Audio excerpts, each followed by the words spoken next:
Getting all this. Here we go. Okay, hello everyone. Hello.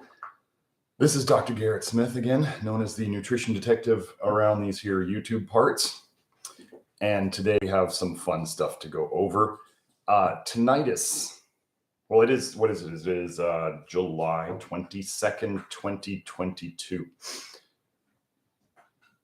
So tinnitus was coming up for somebody in my office hours, which is the 6 months of support I give people who buy packages with me, who work directly with me.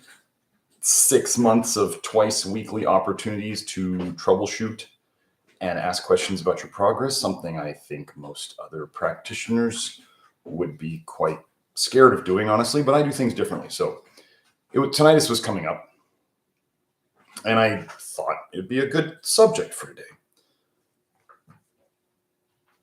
So we're going to go into it. Tinnitus, for those of you who don't know what that term is, that's the medical term for basically ringing in your ears or sound in your ears. It could, some people say it's like a rushing sound, a whooshing sound, a scratching sound. It can be all sorts of different sounds, but it's a sound in your ears when there's not supposed to be sound coming in from outside. It's a sound coming from within your ears.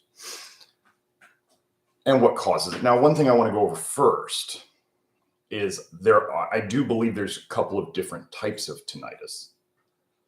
One is the mechanical damage type.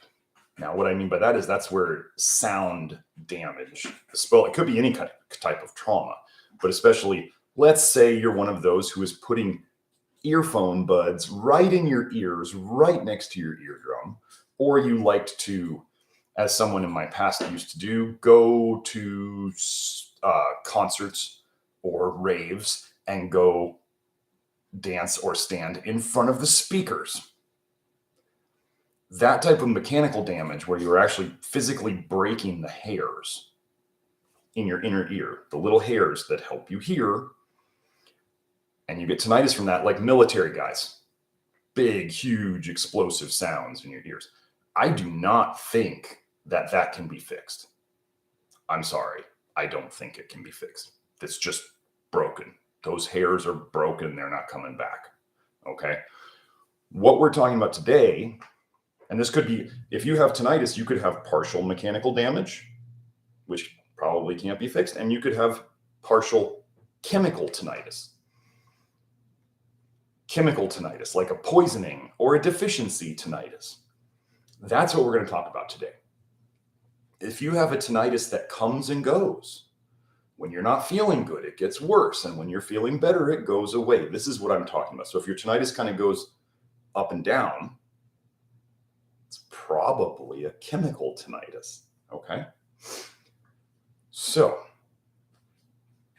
let's go into a couple of the things that I deal with on a daily basis chemically. Toxicities, deficiencies, liver problems, and how they relate to tinnitus in the actual research. Okay. So what I'm going to do is I'm going to post these links in the live chat. So if you're listening to this at a later time, make sure you see the live chat replay. Make sure you bring that up so you can see the links that I post, should you choose to check on them, because I like to put the research there so people can, if you want to double check on me, you can. Okay. First paper I wanted to go over was, people know me as the vitamin A toxicity guy. So let's start with that, shall we? Now, this paper, anything, as I'm going to go through this with you, anything that causes liver injury, let me back up a little bit. Liver injury is another term for cholestasis. Cholestasis is basically another term for bile that is making its way into your bloodstream. This could happen multiple ways. But the bile actually is, your bile is the most toxic fluid in your body. The easy way to think of it as hot lava that damages everything it touches. Those of you who have a love affair with bile and you think it's just the most wonderful thing and you need and want more of it floating around your system, good luck with that. It's not going to end well. the way you want to think of is if you're making the bile and it's going the right direction and staying where it should go, it's going to do, if there's good stuff that it does, it's all going to happen. However, being that toxic bile damages the very cells that make it, this is in the research, toxic bile basically dissolves holes through the bile ducts, whether they're the teeny tiny little bile ducts in the liver or your big bile ducts. It ruins your gallbladder eventually. The very organ that was made to hold it for short periods of time, it can just damage the heck out of your gallbladder. And then it goes into your gut. I've been over this research, and it can just eat holes in your intestinal tract. Oh, and in your stomach, if it goes backwards that far, that's another type of cholestasis, the bile going backwards up into your stomach. That's your nausea. That's your GERD. That's your ulcers. Hot lava bile. That's the way to think of it. So anyway, by digging these holes, it then goes into your blood, and then it can poison and damage anything in your entire body, whether it's your brain, whether it's your ear, whether it's your heart, whether it's your bones, any of that stuff. Okay, this is the mechanism of chronic disease. Where you break down, it's just like, where does your car break down? Well, you don't know where it is until it happens. And if, let's say, certain cars have certain weak points in their design, where do they break down first? That's where they break down first. That's genetics. So you may have areas where you break down first, tendency. Okay. It's still the poisoning that causes it. If you're not poisoned and you're not nutrient deficient, especially mineral deficient, you don't get the problem. So this liver injury can be caused by all sorts of things. We've been over stuff on this live stream about vitamin A causing liver injury. We've been over medications causing liver injury. We've been over pokies causing liver injury. We've been over, you could be born with jaundice, which means you already have bile in your blood when you were born. High fat diets cause liver injury. That's how they do it in animals. High fructose diets cause liver injury. That's how they do it in animals. Low protein diets cause liver injury. That's how they do it in animals. So the things like this, all these things, I've been accumulating these things, assembling these things, and that's what's in the Love Your Liver program at members.nutritiondetective.com, where you can learn about all this stuff and we can undo it in a logical, scientific way. So anyway, liver injury is something that we can look for, and any medications that tend to cause liver injury or cholestasis. What if they're connected to tinnitus? So here's this first paper, Assessment of Auditory Function and Lipid Levels in Patients Receiving Oral Isotretinoin 13-cis retinoid Therapy for Acne Vulgaris. Okay, if you don't know what we're talking about here, we're talking about Accutane. They didn't mention it there, but we're talking about Accutane, 13-cis retinoic acid, isotretinoin. And if you don't know already, and if you're still stuck in the appeal to nature fallacy, poor line of thinking that people have told you, you can go and look in the biochemistry books.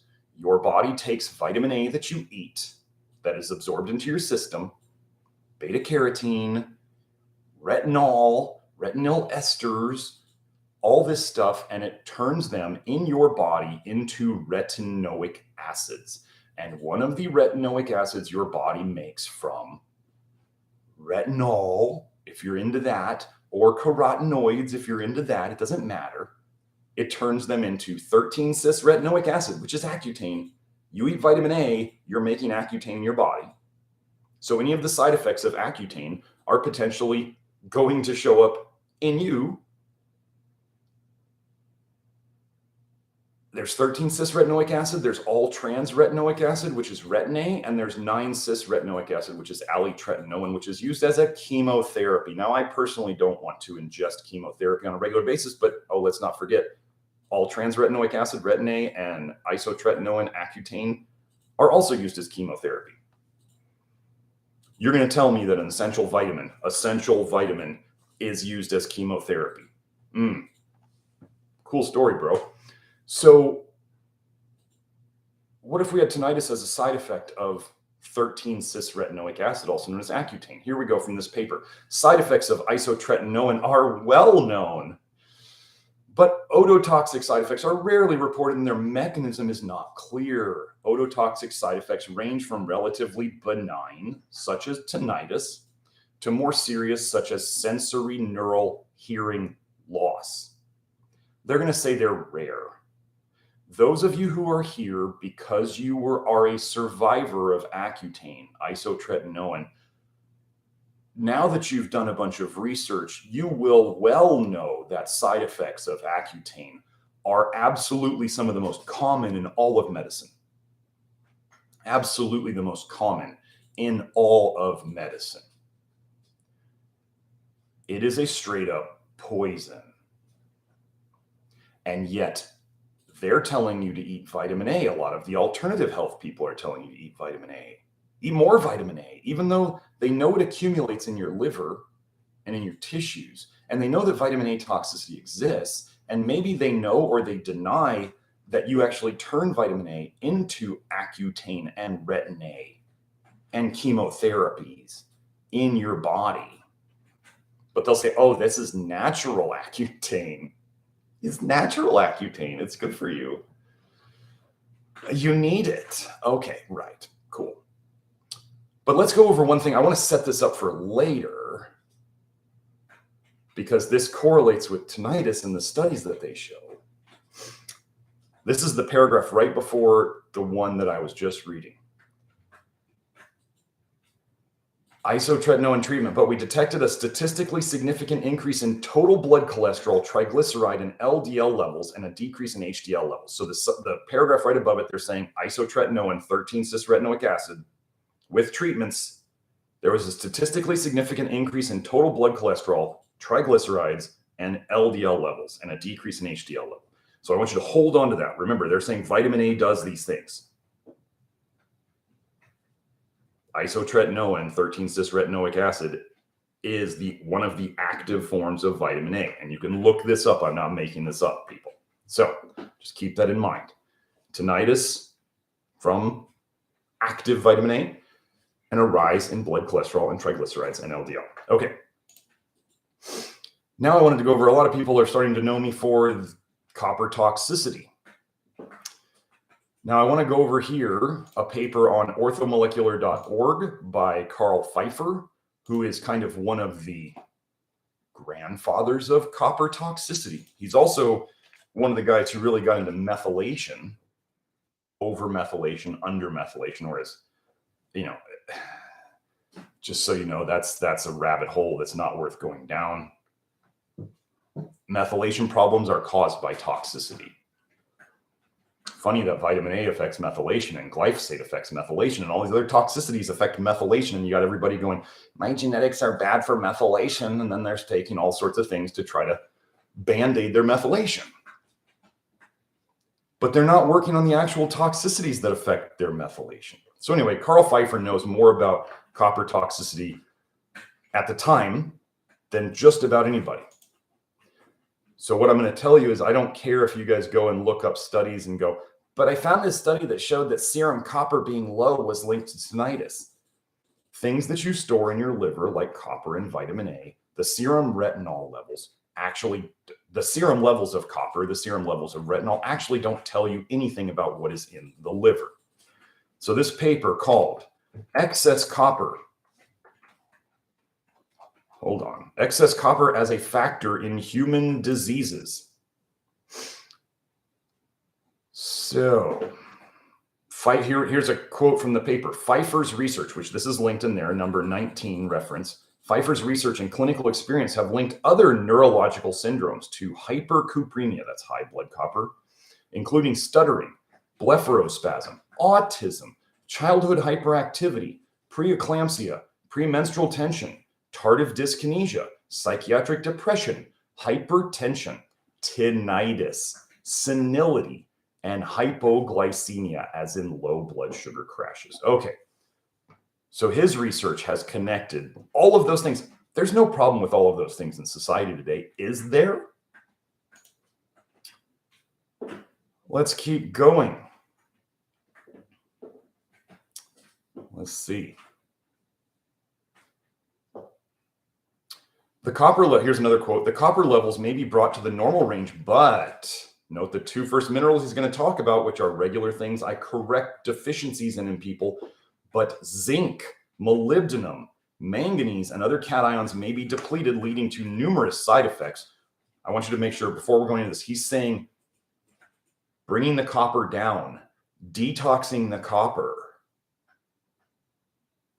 can cause deficiency. So for those of you out there who are doing a vitamin A detox on your own, maybe you're on Grant Generou's forum, maybe you're on other vitamin A toxicity groups, maybe you're trying these things and you're going, but I'm doing the right things and I feel like I'm getting worse. This is not a game. Cleaning stuff out uses up cleaning supplies. If you think that your diet, the beef you get in your diet, which is probably running about 50% of the zinc content that it used to have, and you're going, well, I eat beef for zinc, and I'm going, beef doesn't have the zinc in it that it used to, and let's say you're not even eating enough beef to get what you would need normally, and then the beef only has 50% of the zinc you had in it in 20 years ago, or that was in it 20 years ago, you're not going to get enough zinc. But your body's trying to run these detox processes as fast as it can, but it doesn't have enough zinc to run the processes that it still has to run. Are you following me here? This is not a game. This is why I run blood tests for zinc and hair tests for zinc, because staying on top of, let's say, zinc is extremely important. The detox will use up minerals, especially, faster than normal food can put them in. Remember, if we live in an excessively toxic world and the minerals are not in the soil, and yet you're going to insist on only using food, which is kind of known to be more toxic than it should be and more mineral depleted than it should be, good luck on that. Good luck. Maybe it'll work out for you. Maybe it won't.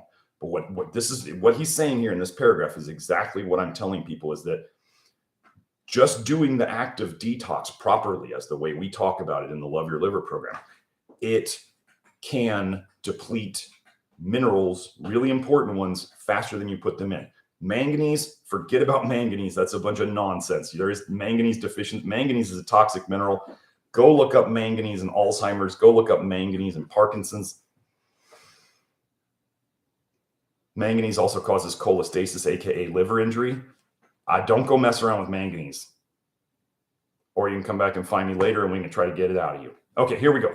The copper levels may be brought to the normal range, but zinc, molybdenum, manganese, and other cations may be depleted, leading to numerous side effects such as pruritus, that's itching, lupus, urticaria, that's a rash, basically, thyroiditis, synovitis, anorexia, nausea, vomiting, epigastric pain, peptic ulcers, hepatic dysfunction, pancreatitis, loss of taste, hemolytic anemia, bone marrow depression, leukocytosis, proteinuria, hematuria, that's blood in your piss, tinnitus, optic neuritis, myasthenia gravis, alopecia, epidermal necrolysis, bronchiolitis, pulmonary fibrosis, bronchial asthma, and excessive wrinkling of the skin.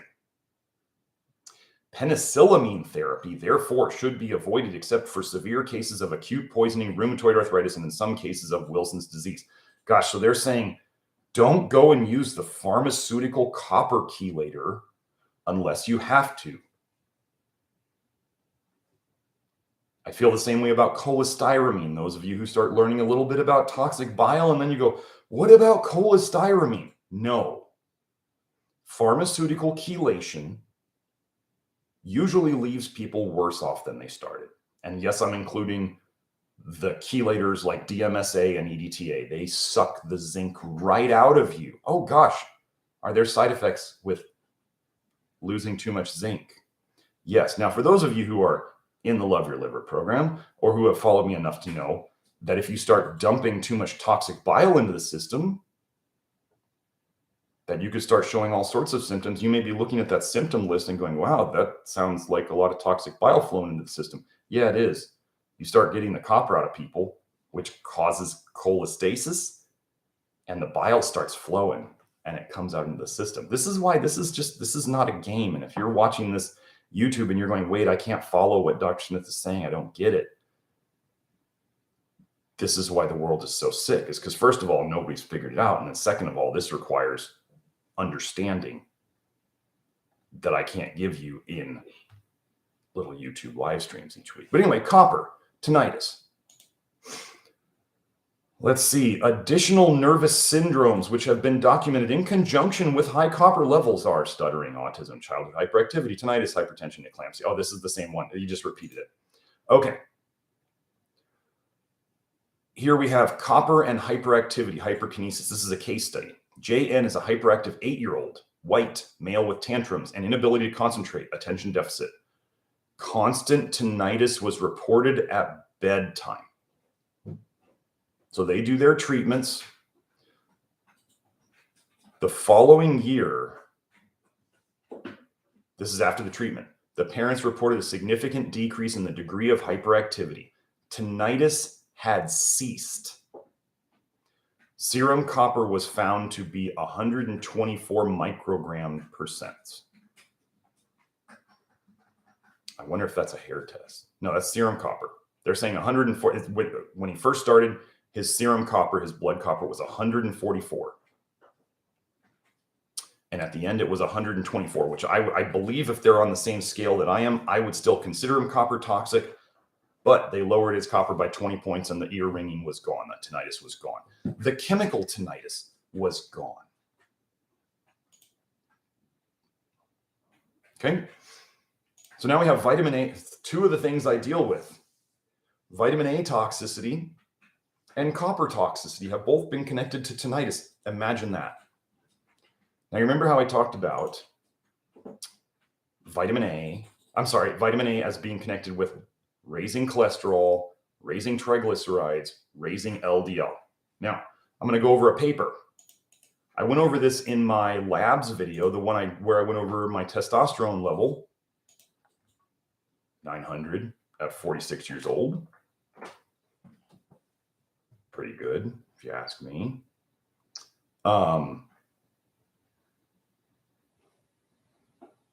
Sorry, brain fart there. My boy looked at me from across the room. He shares the room with a computer with me now. So anyway, but we're going over how, oh gosh, what if all these high cholesterol numbers are linked to vitamin A? I go over this at the very end of my video. So I'm going to read this I just put the link in there, I believe. Let's see, yes. So this is from the paper 232. Let me go find it. Hepatic metabolism of retinoids and disease associations. Hepatic liver. Hepatic metabolism of retinoids and disease associations. Oh, wow. You mean vitamin A is connected to disease? Gosh, you should probably go take your Protocol cod liver oil and eat your nose to tail liver and shove eggs down your face and do lots of dairy and lots of brightly colored vegetables, because there's no association with disease, is there? But let's go over the cholesterol connection. In the fasting circulation, over 95% of retinoid, vitamin A, is present as retinol bound to retinol binding protein.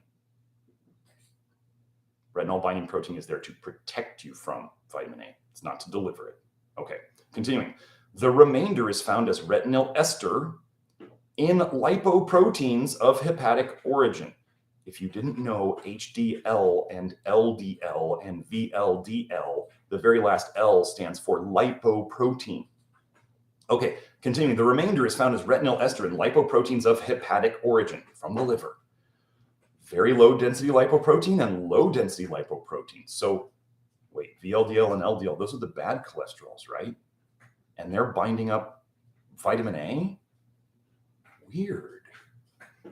It's not a coincidence. Thus, VLDL and LDL normally represent a minor alternative retinoid delivery pathway for retinoid delivery from the liver to extrahepatic tissues. That's what they say. It's there to protect you from it. However, this pathway may compensate partially for the loss of retinol binding protein. Let me tell you two of the very important things that you need to make retinol binding protein. You need enough protein in your diet, and you need enough, starts with a Z. Oh, zinc. Oh, you need enough zinc. It is well established. It is well established that retinyl esters are associated with VLDL and LDL in the fasting circulation of healthy humans as well as mice. In humans, approximately 70% of circulating retinyl esters is associated with the VLDL fraction, the worst one, and the remainder with the LDL fraction. It is not presently understood how retinyl esters come to be present in the VLDL and LDL fractions. Well, I'm going to tell you that I think it's there because they're protecting you. And if you start seeing your cholesterol, your VLDL, and your LDL going way up, it means you have vitamin A toxicity. And that's one way of showing it. Those of you who have low cholesterol, I'm not going to explain that now, but you're in a worse state. You want to have normal cholesterol. High cholesterol is not a good sign. High cholesterol does mean you're able to bind it. Okay, that doesn't necessarily mean it's a good sign. But this is what I go over in the program about overs and unders. I don't have time to explain it all here. So again, we have vitamin A associated with high LDL, high VLDL. Basically, it's going to be high total cholesterol and triglycerides. Okay, now let's add this. We're going to continue with these cholesterol things. Sex strat. So this is from the paper, Associations Between Serum Vitamin A and Metabolic Risk Factors Among Eastern Chinese Children and Adolescents.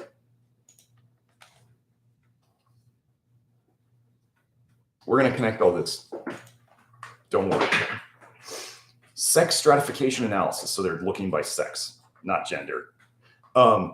Showed that in both male and female participants, the risk of prevalent metabolic syndrome, general obesity, high LDL, high total cholesterol, and hyperuricemia, as in high uric acid, as in typically associated with gout, still increased with vitamin A levels. So gosh, are there people out there pushing more vitamin A on you? And they're saying here that the risk of metabolic syndrome went up, general obesity went up, high LDL, high total cholesterol, and hyperuricemia, high uric acid, increased with vitamin A levels.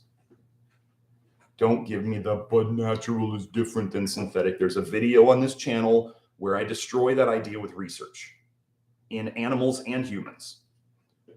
Metabolic syndrome was at a high prevalence level in children and adolescents in Jiangsu that were 7 to 17 years old. Vitamin A was positively associated with obesity, metabolic syndrome, dyslipidemia, that's messed up cholesterol and lipid like triglyceride levels, and hyperuricemia. There's no difference between natural vitamin A and synthetic vitamin A when you're talking about the exact same forms given in the exact same doses. Don't fool yourself. Don't let them lie to you and poison you. So again, we have the cholesterol, okay? Triglycerides.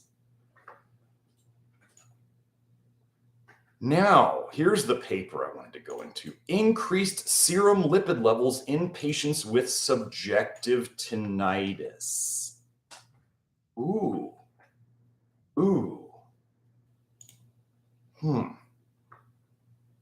Conclusion, the results indicated that total cholesterol, triglycerides, and LDL levels were significantly higher in tinnitus group. And this increase implicates the potential role of hyperlipidemia associated with altered lipid metabolism in the etiology, the cause of tinnitus. Whew. Oh, gosh. Maybe toxicity.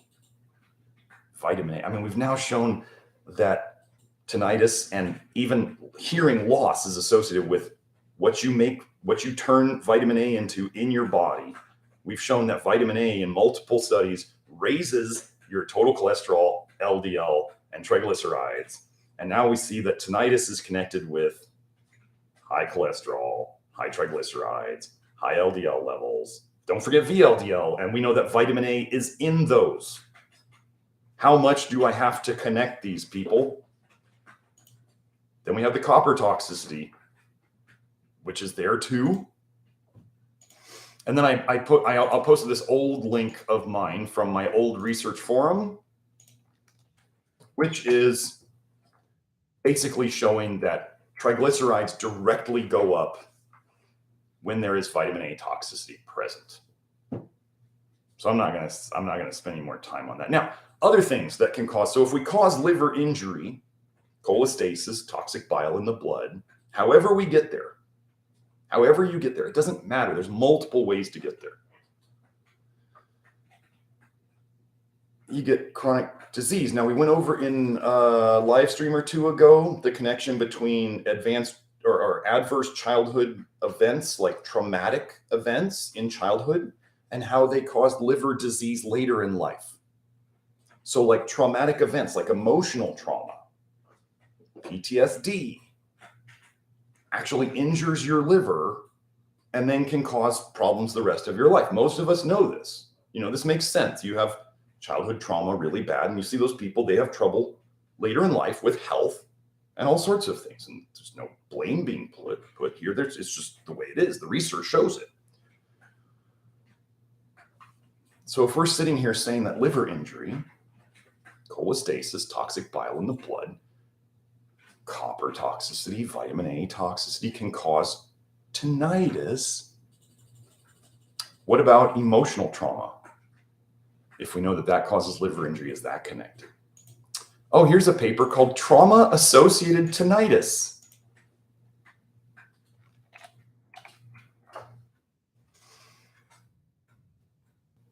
Let me find I want to read the results. Not only mechanical, pressure-related, or noise-related head traumata, but also neck injuries and emotional trauma can cause tinnitus.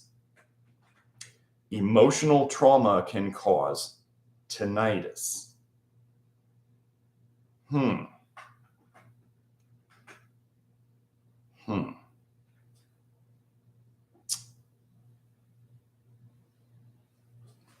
Hope you see the connection there. Now, let's go to drug-induced ototoxicity. Oto is ear.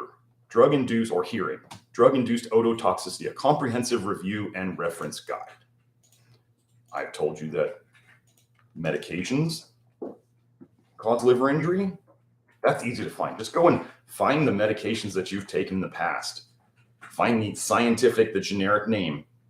Type that in, and then type liver injury and PubMed. That's how you're going to go search PubMed if you want to search the study papers. But go type in the drug, liver injury, PubMed, or you can type in the drug, cholestasis, PubMed, or the drug, cholestatic, PubMed.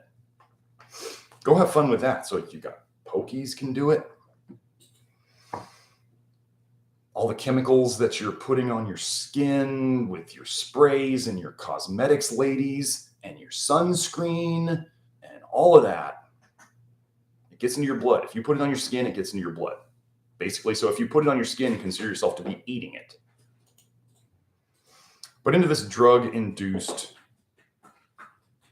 the drug-induced ototoxicity paper results a total of 194 systemically administered medications associated with ototoxicity, ear damage, chemical ear damage, were identified. Most commonly antimicrobials, 53, that's antibiotics, folks, generally.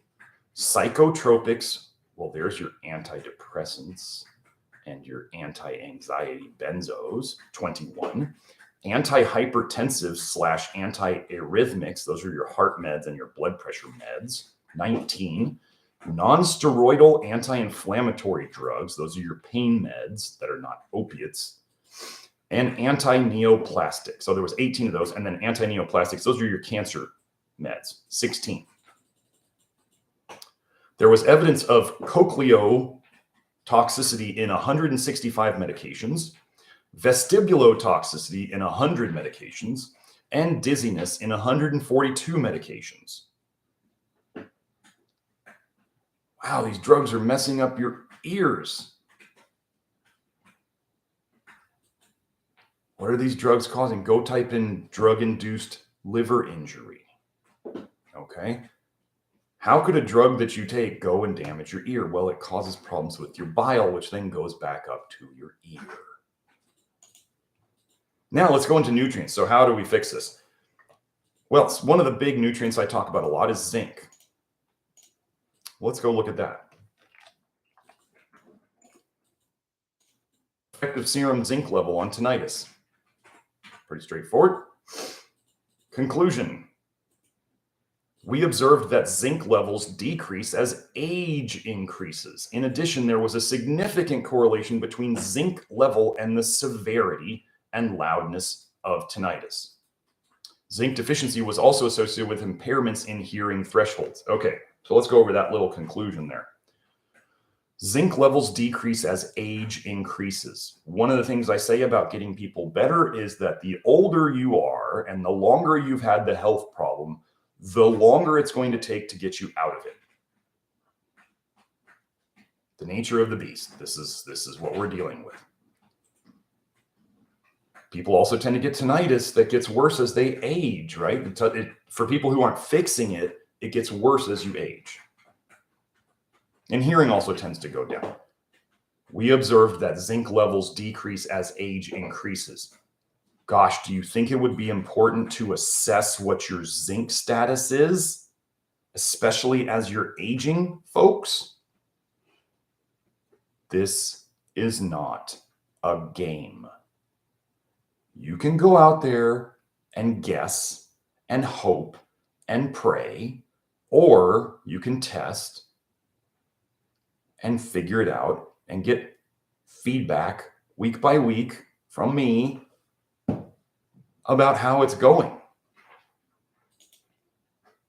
One of the biggest things I've learned through this whole detox process, kind of like Carl Pfeiffer was just saying, is that as I've gone along, my zinc dosing has gotten more aggressive along the way. Now, if you're one of those people who can't take zinc because you feel terrible when you do it, you're really toxic. And you may not take zinc at the start.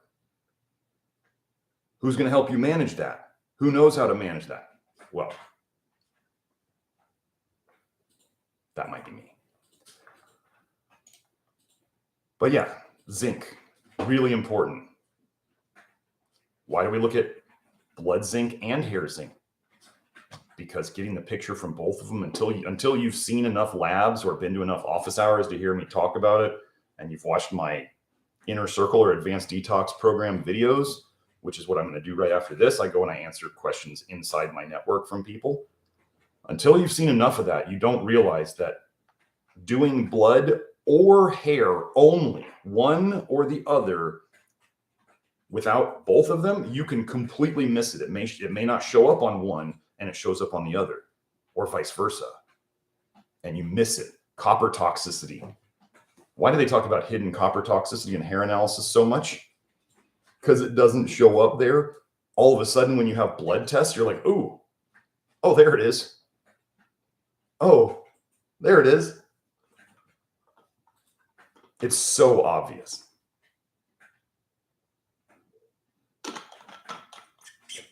Men, I just had a guy just this last week. He's suffering from erectile dysfunction. And he comes in and he had the highest copper I've seen to date. Oh, what also tends to cause erectile dysfunction? Accutane. Gosh, what do I deal with all the time? Copper toxicity and vitamin A toxicity. Weird coincidence. So let's keep going. Relationship between serum magnesium level and tinnitus. Have you seen the video of mine on this channel about how magnesium is depleted by vitamin A? There's research on it. Huh. Do you know that vitamin A tends to cause hypercalcemia in toxicity? It makes your calcium levels rise too high. What is calcium an antagonist to? Oh, magnesium. That's right. What are the soils really deficient into? Magnesium. Conclusion. The significant association between serum magnesium level and tinnitus shows the importance of magnesium in the pathophysiology of subjective tinnitus.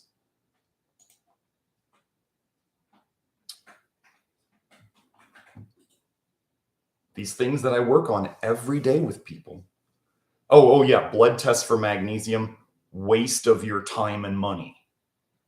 But I do RBC. It's garbage. It's freaking waste of time. What you need to know that we get from the hair test is the relationship between your hair calcium and your hair magnesium. You need to know how your magnesium is doing relative to hair calcium. Your magnesium level by itself doesn't really matter. I don't care about comparing your blood calcium to your blood magnesium.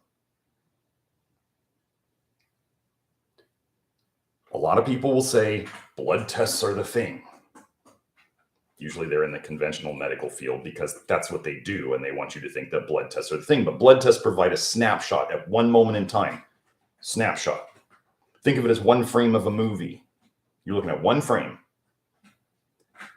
What if the frame of the movie you're looking at is like a fade to black scene? You're just looking at a black screen. Does that tell you anything about the movie? No. The hair test is giving us an accumulation, generally depending on how long your hair is when you take it, because it could show, like, if you shaved your head and you only let the hair grow out for 3 weeks, you're getting a 3-week picture of your mineral movements in the body. That's what I call them, mineral movements. If you have long hair and you do the full, like, 1.5-inch-ish that the test can use, you're getting potentially up to 4 to 6 months of hair growth, of mineral movement. Sorry, the picture of it. So it's showing an average of what's been going on over those 6 months. A lot of people will, they'll come to me and they don't quite understand this. And they're like, well, okay, so I stopped taking my supplements for a month before the hair test, Dr. Smith. Like, they think they're doing a favor to me. And I'm like, now you just threw a wrench in the whole thing, because now we have 4 or 5 months of you taking supplements, and now I have to average in, you stopped them for a month. Don't do that. You're not helping me. You just now I have to look at it and go, okay, so for 4 months they were taking the supplements, and now for 1 month they weren't, and I'm getting the whole average of that. And now I have to average in a 0 month. That doesn't help. Don't try to help me. Follow the instructions. That's what you should do. Anyway, so the hair test, think of the hair test, the way I like to think of it is like a movie poster. You're looking at a movie poster. It's still one value. Like, if you're looking at magnesium on the hair test, it gives you one number. It gives you one image. Blood test gives you one number. It gives you one image. Hair test gives you one number. It gives you one image. But the hair test, being that it's over months, is more like a movie poster. You ever looked at a movie poster? It's one picture, but they're trying to give you as much information about the movie as they can in one image. Blood test is one frame. How were you doing that day? Did you go and take zinc the day before or the day of your blood test? Well, that will completely screw up your blood test and make your zinc look way too high. That's the problem with blood tests, is they're very easily manipulated, but they can show things better than the hair test can in some ways. I am only after the best tools to do the job. The hair test people, often because they can't run blood tests, love to speak poorly of blood tests.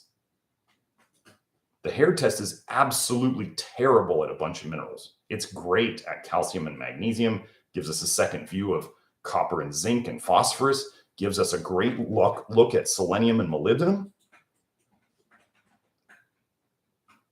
But in terms of overall on copper and zinc and iron, hair tests suck. They suck bad. So we do blood. You don't try to use a screwdriver to hammer in a nail. It's very simple. Different tools for, you want the best tool for the job.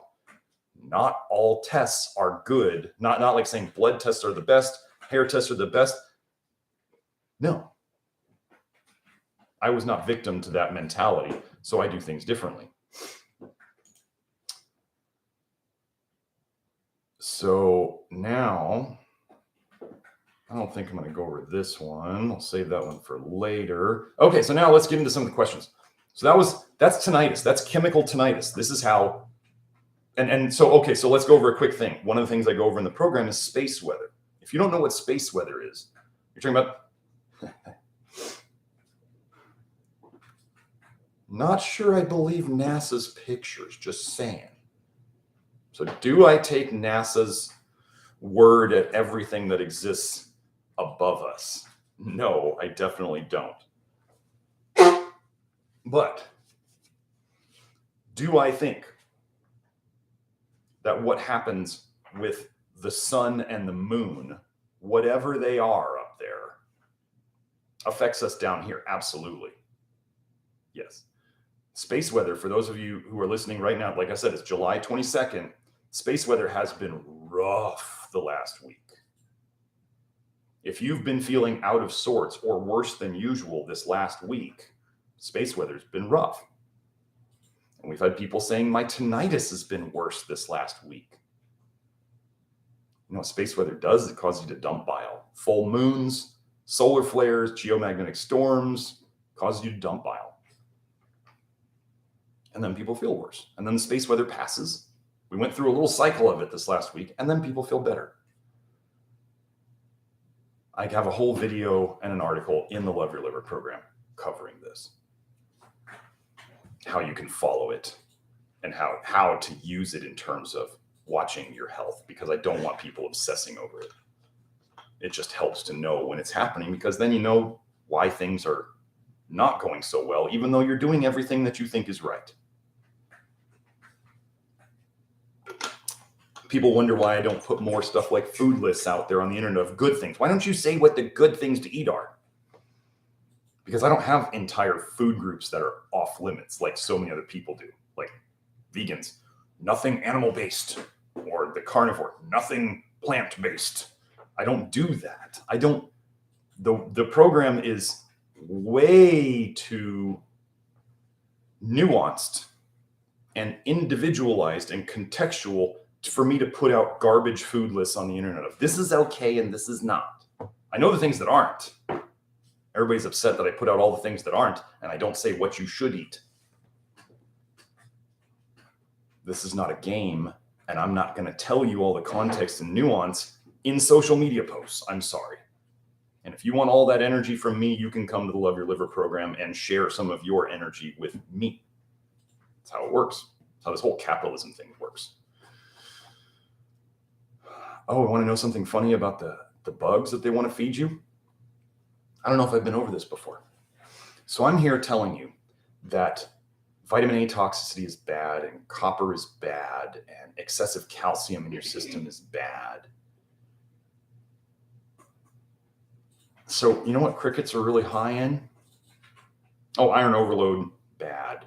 Vitamin A increases your iron absorption, leading to iron overload. You protocol folks sucking down your cod liver oil and then wondering why you have to go and donate blood all the time. Oops. Crickets are especially high in carotenoids, plant vitamin A. They're also very high in calcium. They're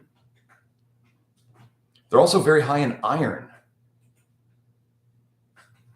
Weird combo.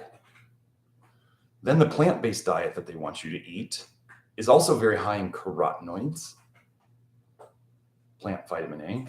It's also very high in copper,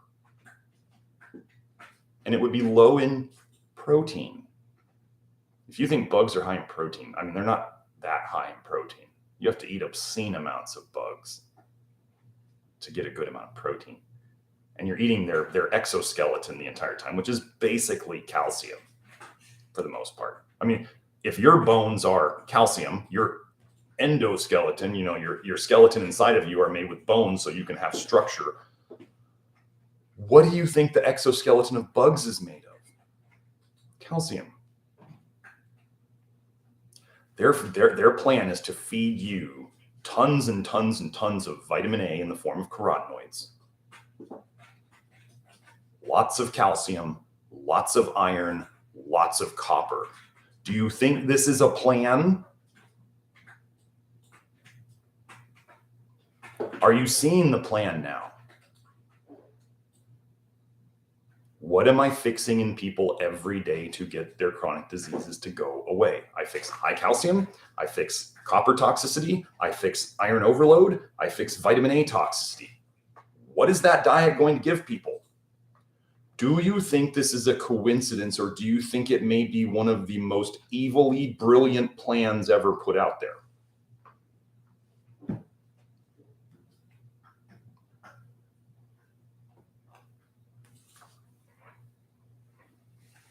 It was the realization that this plan had to have been hatched up by a power greater than mankind's brain that actually led me to Christianity. Just so you're aware, it was the realization that Satan had to be doing this because no man could organize this.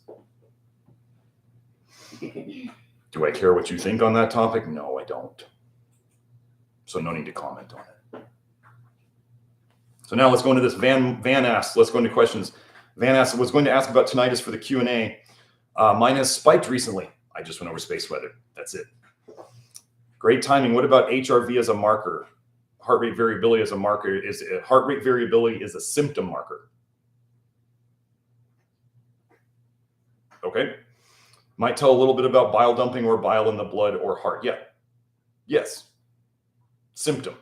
Bile in the blood is a symptom of cholestasis. So more bile dumping would put more bile in the blood. You'd get more symptoms. You'd get lower heart rate variability, most likely, would be my guess. And then, so then we can go, well, okay, so the bile in the blood is causing the HRV to go wonky. Okay, why is there bile in the blood? What's the cause? Well, we go back to the liver and the leaky bile. Then we start going, why is it leaking bile? Okay, well, let's get into toxicities and deficiencies. When you get down to toxicities and deficiencies as the cause of something, you're at a cause. You're not at symptoms anymore, right? Somebody gets to the point, well, vitamin A causes magnesium deficiency. Okay, so you're magnesium deficiency. Well, you have a magnesium deficiency. Well, we got to fix that. Okay, so you take magnesium. And then you stop poisoning yourself, right? Stop the poisoning, give the body what it needs. This is how we fix it. Everything else is symptoms. Okay. The houses we live in said I had a recent relapse on cigarettes and keep giving into the cravings. Some people on Grant's forum say it depletes vitamin A. Is that why I'm having a hard time quitting? Any ideas on how to quit?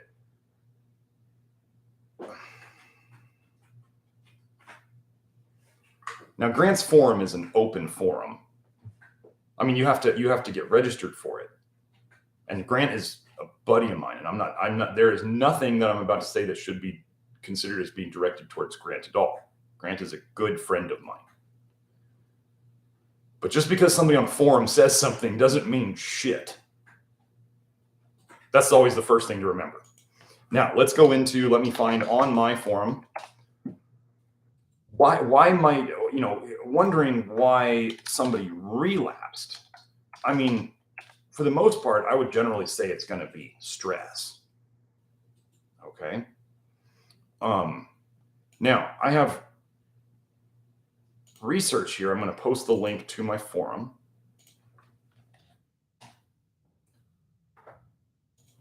I will read some of these quotes. We have a paper here called Can Carrots Be Addictive? An Extraordinary Form of Drug Dependence.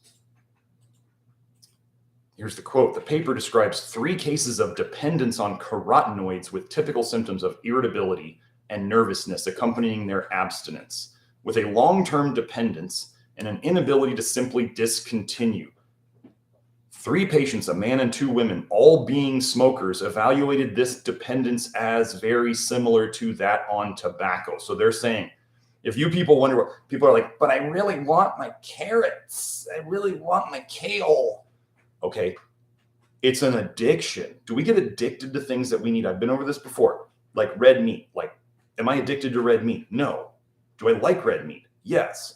If I don't have red meat, do I kind of feel like I'm missing something? Yes, but is it an addiction? No, I'll just eat chicken. Okay. I'll be sitting there going, gosh, I wish this were red meat.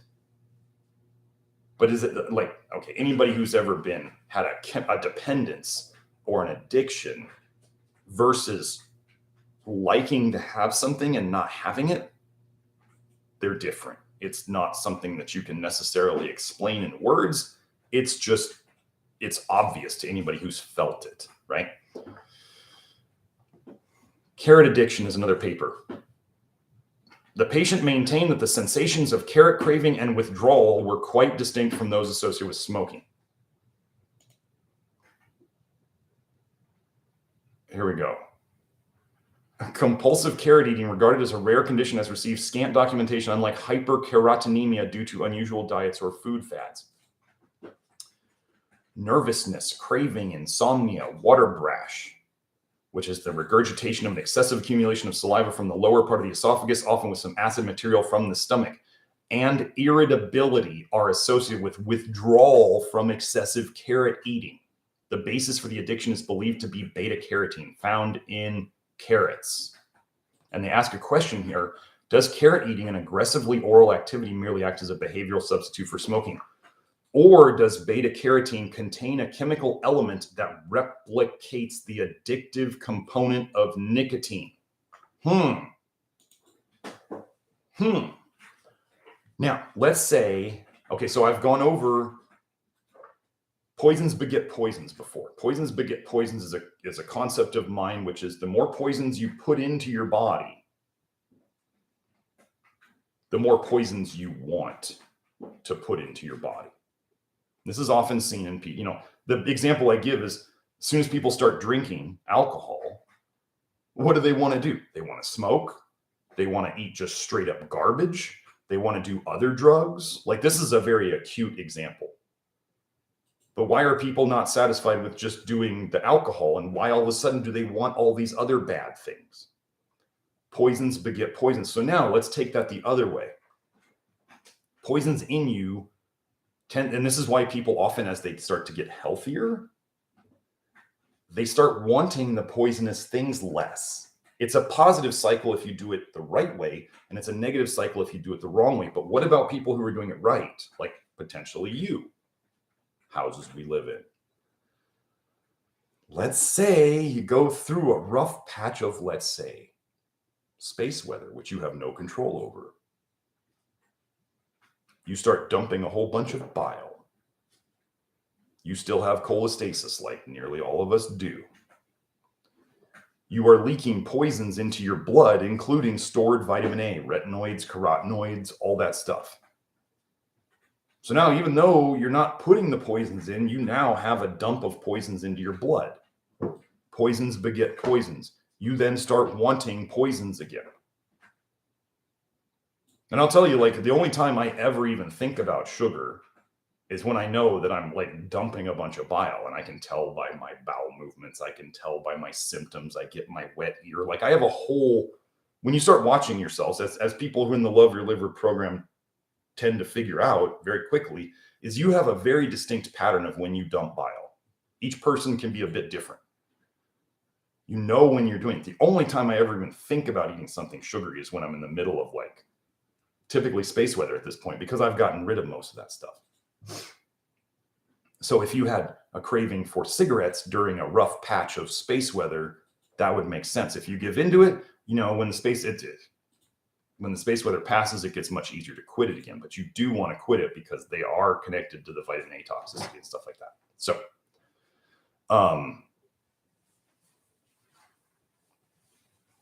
but yeah, forum posters are, be careful.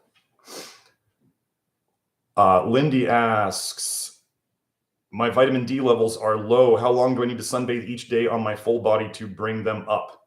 That is not a question that anybody can answer. What do we do to fix vitamin D levels that are low on the program? Do the Love Your Liver program, the whole thing, so you can start to fix your liver. Do not take rat poison vitamin D supplements of any type. And do not try to increase your vitamin D consumption with vitamin D rich foods. You don't need to do that. Get sunlight or UVB on bare skin. on a regular basis. Topical magnesium, topical or transdermal magnesium. My boy wants to come say hi. I'll have him on in just a second. Last one is get your zinc levels right. Test, don't guess, then address. That's what we do. Those 5 things. How long do you need? Now, there's people, okay, let me give you a quick example of why me as a ethical practitioner would not tell somebody how much sun they need. I had a young woman who was very, very toxic, like young teen woman. They got a Spurdy vitamin D lamp. It's just a lamp that you hit one area with, usually a day. I mean, you can hit multiple areas, but they started her, I think, on 30 seconds of this sun lamp. 30 seconds. Like the manufacturer's instructions said, start with 3 to 5 minutes. They started her with 30 seconds. She had a massive bile dump. Big reaction. Like this girl had a lot of mental, emotional stuff going on. She had a huge mental, emotional reaction to that. Because sunlight, UVB, that kind of stuff can cause big time bile dumping. It's in the research. Now, there's other people with dark skin, not me, but dark skin, they don't tend to have as big a reaction to the sun because they've already got built-in, sun shielding in their skin. So can they handle more? Yeah. Does that mean they're any less toxic? No. So how much? I know that in low sun areas, doctors and other folks, the research has shown that basically 8 minutes a week of a sun tanning bed, like an actual tanning bed, which are not as bad as you think. If you want to go to a website to learn about all the BS about that they've done to badmouth tanning beds, go to thetanningguru.com. He goes over a lot of the research and how they've basically demonized tanning beds. Gosh, if actual light was good for you, you couldn't imagine them making up science to make you think it's bad for you, could they? And that same science is the one telling you to put toxic sunscreen on your skin.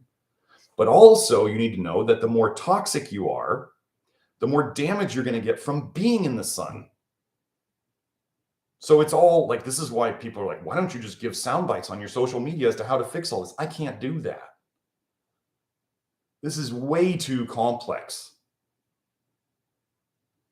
But the people who join the Love Your Liver program get it. They understand that they have to put in the work to learn how to do this. And they have to see, sometimes they can figure it out from their past as to what has happened to them. The cool thing is when you learn the stuff in the program, you can go and look at your past and know why you felt better at certain times and why you felt worse at certain times and what puts you into the mess that you're in today. Some of it you can get from these YouTubes. I like to think I put a lot of value out here on these YouTubes. But yeah, I can't just give you a number. How much should you get? As much as is practical. And if you feel worse from going out in the sun, that's too much. As much as you can manage practically, and don't go and get yourself arrested being naked, and then if you feel worse from being out there, like I can tell you, when I first started the detox program, going outside in the Tucson summer heat and the sun would wreck me. I would be irritable for the rest of the day. I'd be so hungry trying to eat and I'd be tired, and it was a disaster. Now, I go to 8-hour gun classes in the Phoenix heat. It's not a big deal anymore. So actually, before I go to the next question, my boy wanted to say hi. Come here, dude. Hello, everyone. So this is Milo. Hi. This is my boy. He's a basketball stud. He just wanted to say hi today. So hi, everybody. There he is. That's my boy. So let's move on. Matt asks, what are some symptoms to look for to know if taurine might be beneficial to take? Eye symptoms, skin symptoms. Those are the big ones. Now, taurine, I in one of my articles I wrote on the network, I go over kind of how to start it. Taurine is completely experimental. You will not know if you will benefit from it until you do it. It's just like that. Like potassium. Potassium, how much potassium do I need a day? How much sunlight do I need a day? This is why I don't put the stuff of what people need a day on the general internet. Here's the magical 2-word answer. It depends. Some people, taurine stirs up all sorts of copper detox symptoms. Am I going to have them take it? No. Some people, taurine really helps their symptoms, especially people who don't eat a lot of meat. If you're eating plenty of meat, the likelihood you're going to need taurine or benefit from taurine is probably pretty small. But the chance may be low, but never zero, that you might benefit from it, to use a meme saying. Yeah. Taurine, and also people who take taurine for a long time often find that as they take it longer and longer and they get better and better on the Love Your Liver program, at some point the taurine turns on them, just like B vitamins do when you don't need them anymore, and all of a sudden taurine's making you feel worse. Do I know why this happens? No, I don't. I just watch the pattern and I tell people, watch out for it turning on you at some point. And that's a sign that you're getting better. I mean, wouldn't it be great if your body told you, I don't need this supplement anymore? It's not doing me any good anymore. I don't want it. Here's the problem with a lot of people out there with supplements. You get started on a supplement. This is probably you because it used to be me. This is a lot of us. You get started on a supplement and you just take it forever. You just never stop it because you never think about stopping it. Or you go, or you get kind of weirdly like mentally attached to it, like dependent upon it. That's not what we do here. I mean, my goal is to get people, my highest goal would be to have everybody off all of the supplements, to not need any of them. That is my highest goal. But I also see people who are trying to do this without supplements often suffering way more than they need to because they've got this philosophical standard of like, we don't need supplements. And I'm like, if the soil is deficient and the food is therefore it, if the soil is deficient, then the plants that grow in it are deficient, and the animals that they feed those plants to are deficient. Therefore, everything you eat is deficient. How are you going to catch up? Then you're going to layer detox on top of that, which increases your nutrient needs. And then people are sitting there going, I'm doing the diet. I don't feel good. And I'm like, I try to warn you. I try. There's only so much I can do. I can't make you do anything.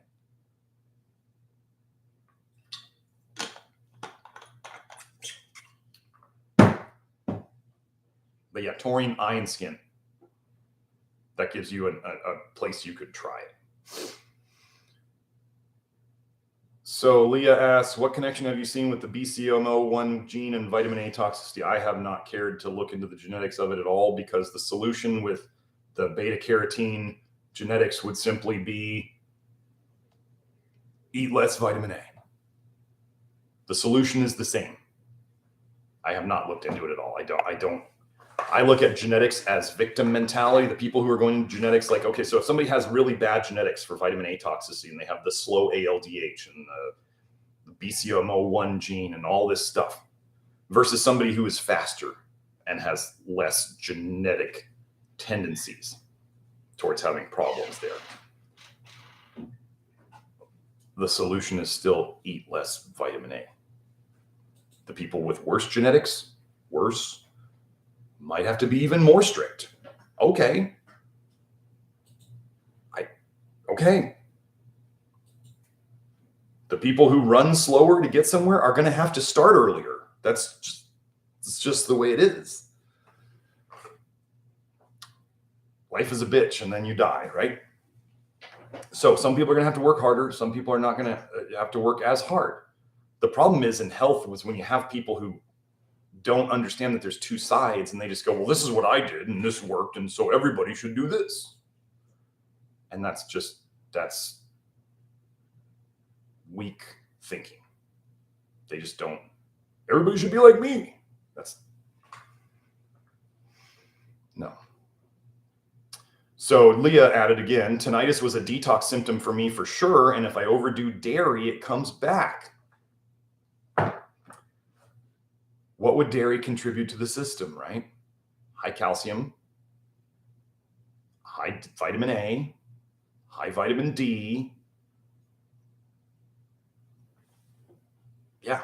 Actually, let's go do this. Let's go look calcification, tinnitus, PubMed. Let's go see, since you.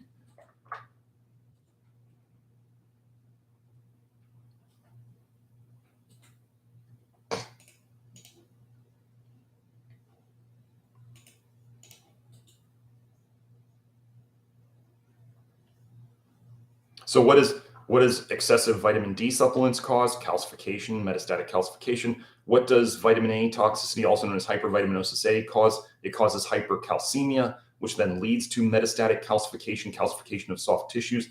What does taking in excessive calcium on top of those phony fat-soluble vitamins cause? Oh, calcification. So let's see.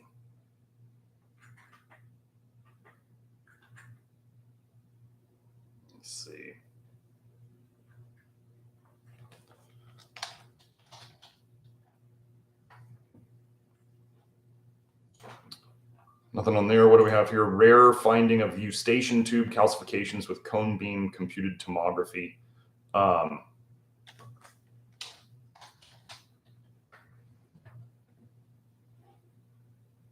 Not finding a lot on calcification and tinnitus.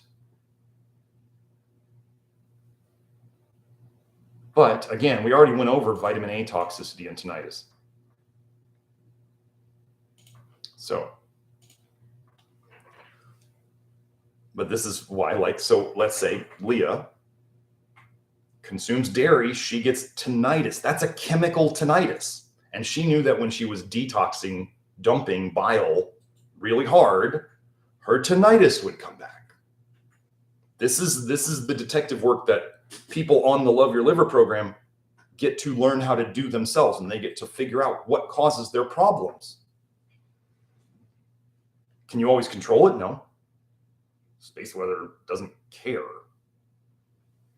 And the people will be like, but space weather, this sounds like a bunch of hokey pokey pseudoscience. Space weather is so in the research.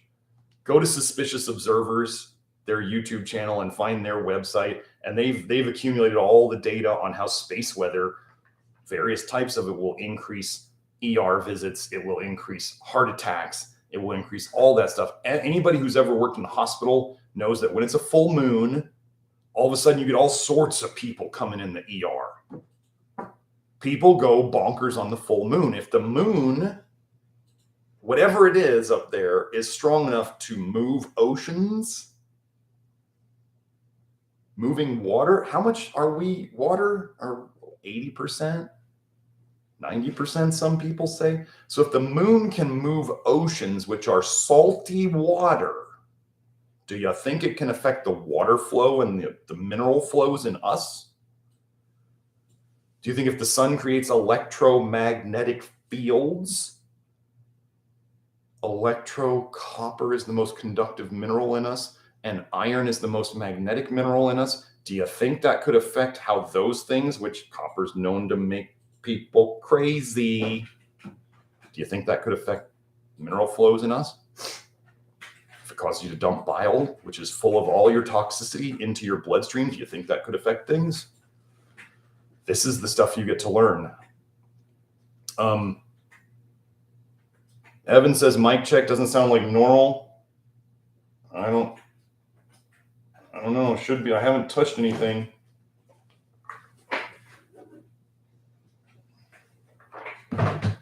Well, if there was so Ilias is saying the last 14 minutes was not recorded. I don't know. We'll see. Let's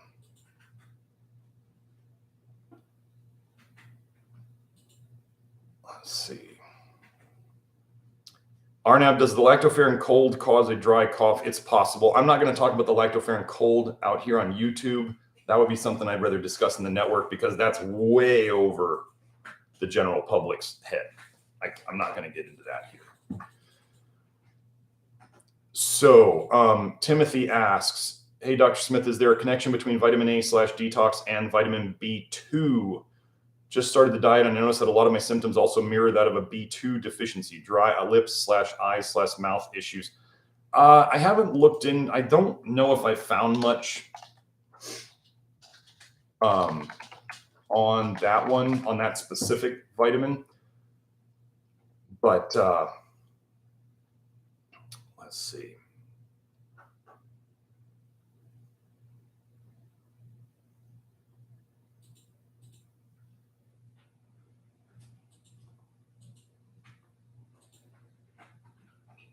No, I mean, but so those symptoms with that, if you want to try B2, then you just got to try it and know that as you got better, at some point you would likely not need B2. Now you can go and play with the Lonsdale groups on the internet, which is like playing whack-a-mole with B vitamins. They'll be like, oh, you should try this B vitamin for that symptom. And then, oh, wait, you took that B vitamin and now these symptoms are popping up. Oh, now you need this B vitamin. And oh, wait, you took that B vitamin now and you added that one and now these symptoms show up. Oh, you need that B vitamin. And then people go, well, why don't we just take a B complex? And then I'm going to tell you that taking B vitamins you don't need will cause more problems than it solves over time. There is no such thing as a B complex. This is nonsense. Just to show this, it'll be like, but it always comes together in food. Go and look up various foods, please. And show me 2 foods that have exactly the same proportion of B vitamins in them relative to each other. Exactly the same. You won't be able to do it. Some foods will have almost none of certain B vitamins, and some foods will have all of them. And the ratios will all be different. But you need to take all the B vitamins together. No, you don't. This is like the lie of you need to take copper with your zinc. BS. That, gosh, if they were trying to make sure that you couldn't get better, if the people out there were trying to make sure that you couldn't get better, what might they try to do? If you're trying to take something good, like zinc, might they give you a poison with it? Copper?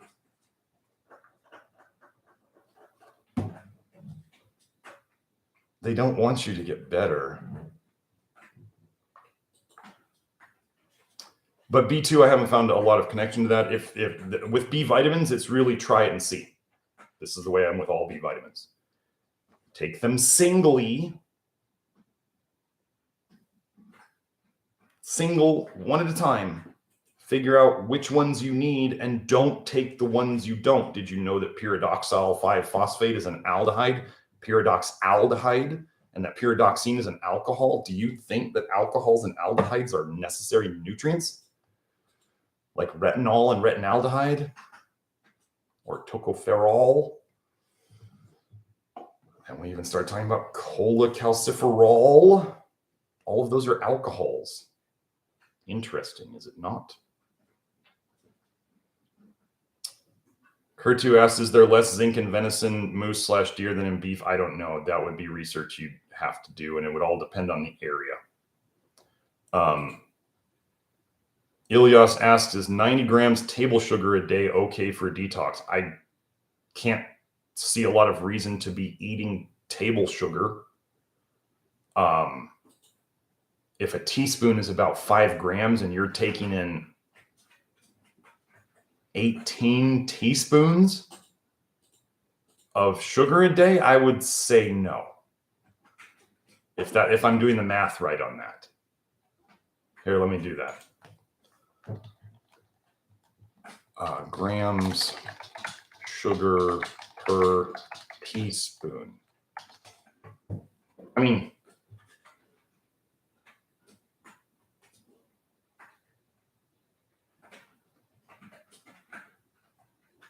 grams by 4. 4 grams of sugar per teaspoon. 22.5 teaspoons of sugar. Are you doing the Ray Peat nonsense or what, man? This is not. Half of that is fructose. That means you're taking 45 grams of fructose a day. A soda is like 50 grams of sugar. So that's like 2 sodas worth a day of sugar. No. There's nothing useful or beneficial or healthy about 90 grams a day of table sugar. I'm just going to leave it at that. You don't need any table sugar in a day. And I'm going to say that if we really wanted to get down to it, just like there is no safe dose of alcohol, there is no known safe dose of alcohol, just so you know. There is no known healthy dose or potentially not causing problematic dose of table sugar. Okay. That's a lot of sugar, man. Forever Young says that explains my sky high cholesterol at 312 when I was taking cod liver oil. Yeah, my total cholesterol used to sit at 280 when I was doing paleo, right? And it stayed at 280 for a long time. We got it down, I think, on those labs, the recent labs. I think I got it down at 220, and then it popped back up to 240. I have no doubt that it'll be lower at the next blood labs that I do 6 months after those ones I just did. So, Fabula Doom asks, is it okay to apply liquid vitamin D topically?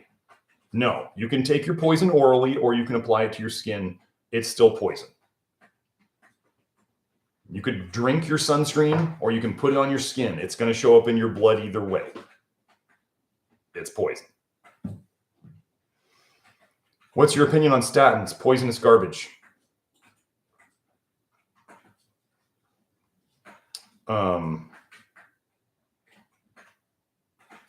Sam asks, what causes TOFI of thin outside fat inside? You mean skinny fat? I'm assuming you mean skinny fat, where people are generally overall thin or underweight, but yet they have a high amount of body fat. I'm guessing that's what you mean there. What causes that? I mean, there could be all sorts of things. There could be lack of protein, because when you have a lack of protein, your muscle tends to waste, and then you do tend to put on more body fat. It could be an excess estrogenic type situation. Oh, copper's estrogenic. Vitamin A is estrogenic, which would then make more body fat and make it very hard to build muscle. There can just be liver problems in general, which is what we deal with here. We have people who are chronically underweight, and as they start doing the program, they're doing it right and they're eating enough and they fix their liver, they start being able to hold on weight. We have people, just so the people out there who say calories in, calories out is everything. We have people who I totally believe who say they were eating 5,000 calories a day to maintain their weight, and they're underweight and they cannot gain weight. That's a liver problem. It's absolutely a liver problem. So, and there's people out there who say they undereat, they're like undereating calories and they can't lose weight. That's also a liver problem. That's a toxicity problem. It's all toxicity problems. But the exact cause of it, this is why I don't just go out on the internet and say this causes this, because it's not that easy. So, oh, wait. All of a sudden everything jumped. So Hive Tyrant says, I keep forgetting that this happens on Fridays. Yeah, we're here every Friday. I've had tinnitus for years. Same ear that leaks bile is the ear that rings the worst. Well, I don't know if it's the leaking bile. I just, for those of you who get wet ears, like the first time I noticed the wet ears in my past, just to be honest, was when I would drink alcohol. I would wake up in the morning and there was the hangover, right? But I would have wet ears, and this one was worst. And now that I've gotten a lot further in the detox, I was getting used to not having the wet ears at all. And then this last week, when I'm talking about the space weather kicking up and everybody dumping a bunch of bile, the wet ear came back a little bit. Just deal with it with a Q-tip, just wiping it out. But My ear, it used to get yellowish. You know, what color is yellow? What's yellow? Oh, vitamin A, bitter toxins are often yellow. Bile is often yellow. Earwax is yellow. The crust in your eyes is yellow. Snot is often yellow. People can get under armpit stains that are yellow. We've had people on the program who are detoxing saying their white sheets are getting stained yellow. I have a paper on the network. I mean, on my old forum. Let me find it, about how you put vitamin A into all these body fluids because your body is so desperate to get rid of it. It's not salica. We want saliva. That's how we find that one. Feces, urine, sweat, saliva, tears, and even the breath. So let's just talk about that breath for a second. People will be like, why is vitamin A in all these things if you're not supposed to have it?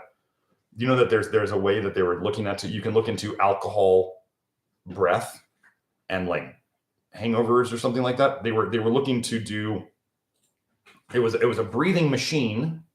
So people would be hooked up to this breathing machine and it would speed up their breathing. They would have to like almost hyperventilate, and they were able to detox alcohol faster.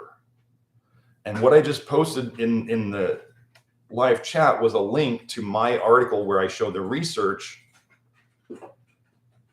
of how you detox retinol, alcohol, retinaldehyde. Aldehydes love to be gases into the breath. Now, I'm also going to extend this real quick to people think that onions and garlic are good for them, but where are we trying to detox those as quickly as possible too? Why do people not want to eat onions and garlic on a date? Because it's coming out in your breath. Your body's desperately trying to get rid of that sulfur garbage. Sulfur is necessary for detoxification. There's no shortage of sulfur in anybody, anywhere. You do not need plant sulfur, garlic, onions. You don't need that. Lots of people on the program stop eating high sulfur vegetables like cruciferous vegetables, and garlic and onions, the alliums, and they start feeling better. And then they notice that when they go back to eating them, they don't feel good. Weird that sulfur is associated with brimstone in the Bible and is generally regarded as the smell of Satan and hell. And yet today we're being encouraged to eat lots of sulfur by both conventional and alternative sides. Weird. These coincidences just keep happening.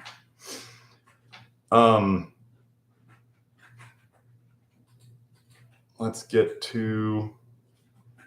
Rock says, hello, Dr. Smith. Thank you for what you do. Without you, I'd still have candida. Now symptom-free after 2.5 years. I have a question. Have you ever come across C607? It's a form of activated charcoal. No, I have not. Sounds really complicated. I got to get going here pretty soon to my inner circle group. Let's do activated carbon charcoal. Let's see what I can find.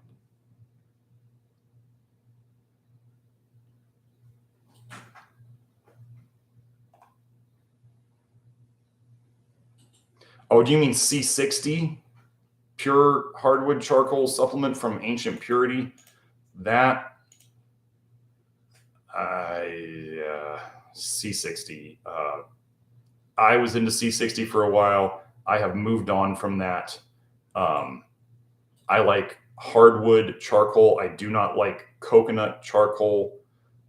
Coconut anything, folks. How do they make all these coconut products? Where do they get all the coconuts from? Well, coconuts do have a tendency to get moldy. And so maybe one of the reasons they don't sell all those coconuts in the store is because they're covered in mold. So what do product manufacturers love to do with things that they can't sell because they're not pretty enough? They love to grind them up and to sell you them in other forms where you can't tell they're moldy. I am not a fan of coconut stuff in general. It doesn't mean that you have to be zero coconut. But coconut is a fad just like soy was a fad. Do you trust soy? Had lots of people on the network come out and say, I don't do well with coconut stuff. And I started going, this is a pattern. And then I think about, like, let's say somebody like myself who's Scandinavian. I'm like 97.5. I used to think it was 99.5. I think I misread. I think I misremembered the numbers. I think I was 97.5% Scandinavian. When the hell in my development over the, in my family tree, when the hell would I have ever eaten coconuts? And now all of a sudden everybody's gonna be like coconut flour and coconut oil and coconut milk and coconut water and da-da-da-da-da. No.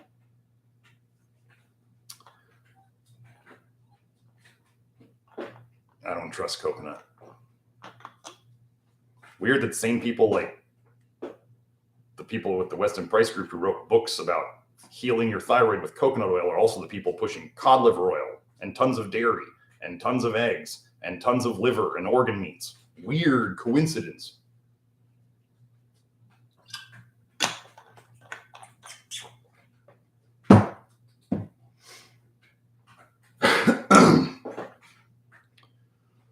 But I'm glad you're better, Rock. Yeah, Hive Tyrant says, yep, I looked at my past. This paradigm has filled in so many holes. It's really cool when you can look back. When you're sitting there going, I don't know why I got worse on this diet. Or I took this supplement and I got worse. The doctor said it was going to help me, but I got worse. And every doctor I went to, all the crap they gave me, I just got worse. Or like another woman I talked to this last week, I've been taking the same damn supplements for 4 years from this doctor and I never got better. And she's gotten worse, she realizes. Nearly all the stuff the guy was giving her was non-essential stuff. If you are taking, okay, there's minerals that you absolutely need. You need carbohydrates. You need, there's going to be the arguments other people say, well, you only need protein and fat. Okay, cool. Cool. Have fun detoxing when you don't eat fiber and carbs. Have fun with that. Come back when you're ready. I'll be here. You need the macros and you need certain specific essential minerals. And if you're eating basically meat, you're going to be getting all the B vitamins that you need. Some people are really toxic and they might need some extra B vitamins. Okay. Over time, they won't. But if you're taking all these extra non-essential things or unnecessary things, they are, whether somebody told you they were good for you or not, everything you take in has to go through your liver. All the little jobs you have to do during your day that aren't work, but you have to get them done. And if people keep piling on more and more honeydews to your list and you don't have enough time, it starts to stress you out. Even though they're little things, they're things you need to do. Maybe they're things you want to do. But they add to your list and they all take time. So think of that as, for those of you out there taking 10, 20, 30, 40, 50 pills a day, those are all going through your liver. Your liver has to do security on all of those. So the more stupid things you're taking that aren't benefiting you, medications, drugs, supplements, tea, whatever, your liver has to process all of that. And you're just giving your liver more work to do. And then you're wondering, why does my liver never get better? Because you're giving it a bunch of stuff it doesn't need. And it has to deal with it. And maybe some of those things are actually bad for you. Okay. So anyway, I got to get going. Okay. So hope you all enjoyed that. Chemical tinnitus and all of that stuff. It is, again, it's July 22nd. I will see you all next week. Hope you enjoyed it. For those of you who want to find more on nutritiondetective.com, in the supplement area, there's the lactoferrin, there's the keystone minerals. Those of you who want to work with me on nutritiondetective.com, go under consultations. Those of you who want to do the Love Your Liver program, which is a do-it-yourself program, but it's included if you work with me, it's included. That's at members.nutritiondetective.com to find that. 1,300 members we passed recently, so it's going well. Hope to see you all there. See you next time. Bye now.